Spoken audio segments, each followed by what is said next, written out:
Right, we are here at Swan Hill for the Swan Hill Stallion Tender that is open now, closes Friday the 5th at 5 o'clock. It's also pcfa.org.au Awareness Month, Blue September. James Herbertson's got the colours on. And off to a flying start, Herbie, with a double here. You had a double last night as well, mate. So you're off to a great start raising awareness for prostate cancer. So well done to you, mate. Thank you, Paulie. The horse has been racing really well and, making my job a lot easier. Two winners here tonight. Hoorah Filter just then for Mickey Blackmore.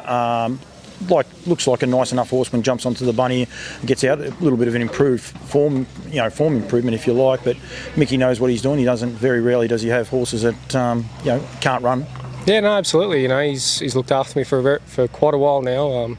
Been very loyal and he's quite an astute trainer, I think. The job he's able to do with Claudie's Princess back in the day, and the team that he's got now, they're no Claudie's Princesses, but I think they're quite in their class. They're quite hard to beat. So tonight was a massive rise in class, but the horse was up to it.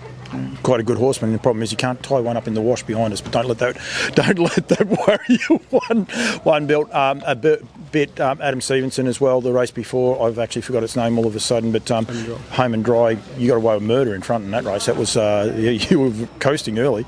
Yeah, it was quite surprising. I thought maybe 32, but 32.5 was even better. So I was quite happy with that. And I don't know about the last half. I think that was a little bit. The times went off a little bit quick there, but he was good. It made the trip worth it for Adam. Must make it good winning for people like Adam and that too. I know you drive quite a bit for him when you can. It must be a bit of a juggle, but to get winners like for these guys that are so passionate about the industry.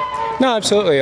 He's another one that's very loyal, and I pick and choose a lot with his horses. Like if I don't think they're a winning chance, I just usually don't drive them. But he's straight on and putting me back on next week. And Geordie Leadham usually fills in, so I have to give him a shout because he's usually picking up the crumbs, and it's a bit annoying being that sort of person. But with Adam, he still looks after him and gives him a win every now and then, and we sort of make it work between the two of us, and it ticks along all right. And Geordie, he looks after them when they're not in their right class, and when they get back into the right class, I'm able to jump back on and get winners. So I've got to take my hat off to him because I was that person for quite a few years for different people, and it's a bit of a mental sort of struggle, to just cop it on the chin week in, week out. But to his credit, he does a good job of it. No, does indeed, and there's a lot of people out there that say you are a very annoying person, so you don't have to worry about one bit. Do you know how long you prattled on for then? And I had that one ready to go, and you just kept talking. I thought I was going to forget it. No, well, we were talking about tonight. We come up together tonight, and I was that person with probably Greg quite a lot. If he'd jump off, I'd jump on, and he'd be dropping points or whatever, and then he'd jump back on and they'd win, and that sort of thing. And as a driver, you just got to take whatever you can get. But to his credit, he cops it quite well, and Adam still looks after him, which is really good. And I try and look after him with our own ones here and there where I can now too. So I don't think we can forget either, in fairness to what you're saying. Then when you went away on holidays, I think it was the Inter-Dominion was on. Yep. I think he drove 2 trebles. Yep. I think at Melton. I mean, he can drive. There's no worries there at all. He just needs the opportunities. That is one of the hardest parts about our game, and as it's getting smaller, it makes it even trickier. Yeah, absolutely. It showed what he's able to do, and even more so, they were his weekly drives and ones that I was not driving sometimes. But he was doing so well, and it was a testament to him with the way that he conducted himself throughout that period. He could have got a big head on his shoulders and started doing the wrong thing, but he just showed for that period of time when he was on the right horses, he was able to make them win. And it was really good to see. I sent him a few messages when I was away. I was like, mate, you're just killing it. Just keep it rolling and keep your head on your shoulders. And it was a credit to him. He did a really good job. I said that you're an ambassador. It's kicked off last night. You got a double last night. Great for both lots of connections. One more so than the other one. You'll get a Christmas present off that one. But and Nath might give you one too. I don't know.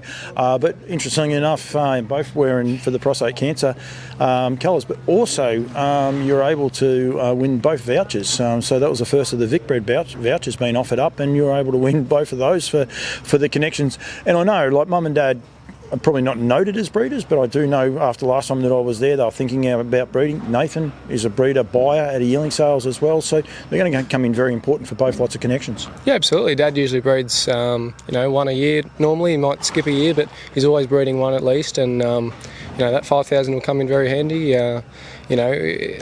There's not a whole lot of money coming in from our stable. They sort of tick along in that, but they're not winning big races where you have nice bit of prize money behind them. So any extra added bonus like that, it's great. And I think we'll see in the next sort of 12, 18 months, 2 years, with numbers on the ground, that they've made a significant difference. And whoever's idea it was, you got to take your hat off to them. Yeah, I agree. I do get told by a lot of people that you can't eat paper, but I understand that part, but this was the best I could come up with, and I think it's a pretty good alternative anyway, so going from there. Just quickly, you are a Prostate Cancer Foundation Australia ambassador. You're only a young man, but you are unfortunately ageing every year, and it's something that we have to be aware of.